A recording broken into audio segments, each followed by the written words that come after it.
Next up, we've got Evan Thompson. He's the Executive Director for Preservation Texas.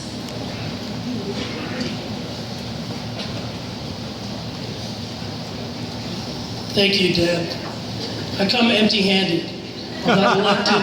I don't represent anyone except for the Board of Directors of Preservation Texas. We're a statewide nonprofit advocate for historic preservation.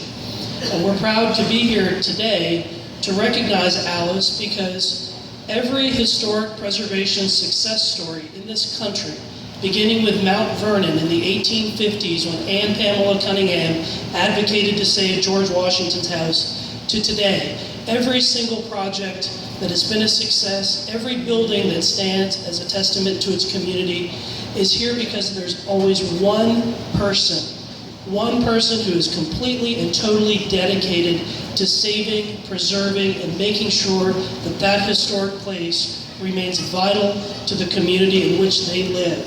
And because of Alice, this dance hall is part of that great legacy of historic preservation in our country and in our state.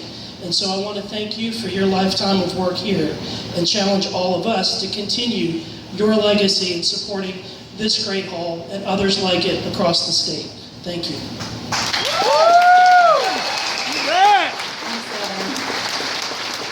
And now we're going to hear from Jerry Heisler.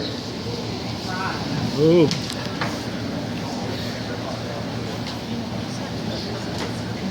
Keep it clean, Jerry. I need to get a little closer to Alice over here.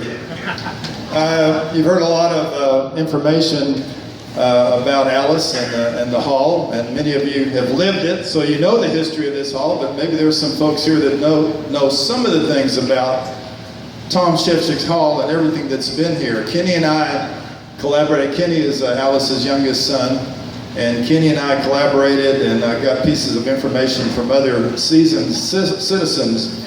As was said, this was a community of buildings. This hall was the first building. It was built, had a dance hall, had a bar and saloon, and a general store downstairs. The house that Alice lives in, right next door, was built later. Alice and her sister Adele were born there.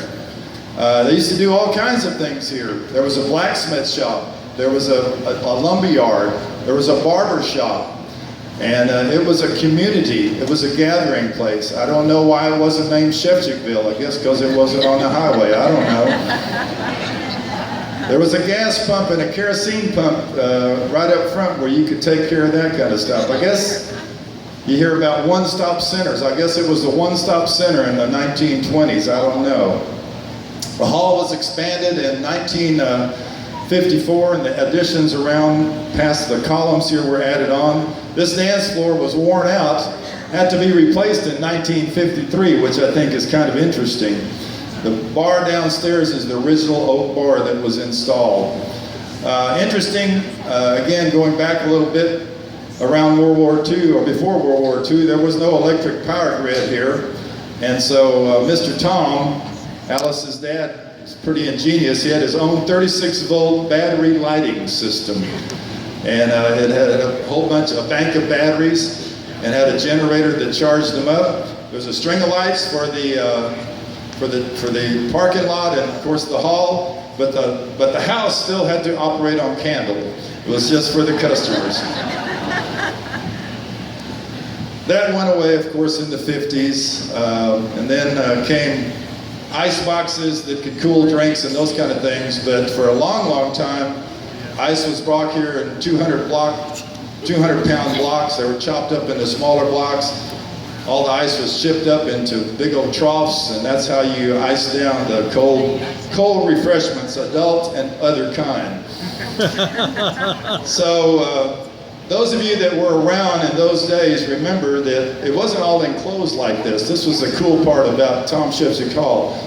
These doors and these panels on the outside walls, there used to be windows that opened up.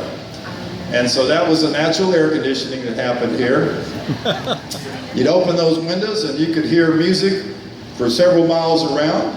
If you lived here, you got a concert all the time. Occasionally when somebody would get rowdy and perhaps some law enforcement had to show up. Occasionally somebody was seen jumping out of those windows. And I understand, I don't know if this is true, but Alice has showed me the evidence. She has a water pitcher, a metal water pitcher, where she had to, Alice is a tough lady. She doesn't look so tough right now. Well, I want to tell you, when she needs to be tough, she can be tough. And she has a big old dent in this water jug where she had to club somebody that wasn't behaving.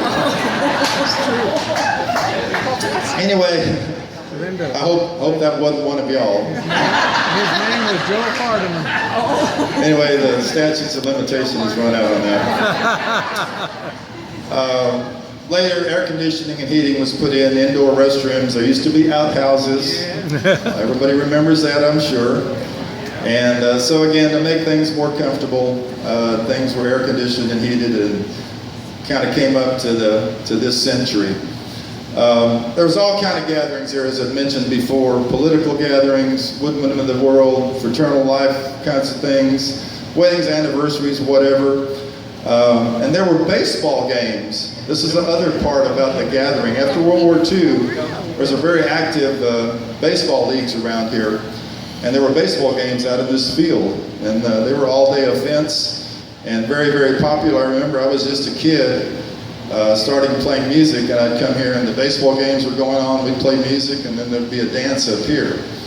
Of course, as time went on, those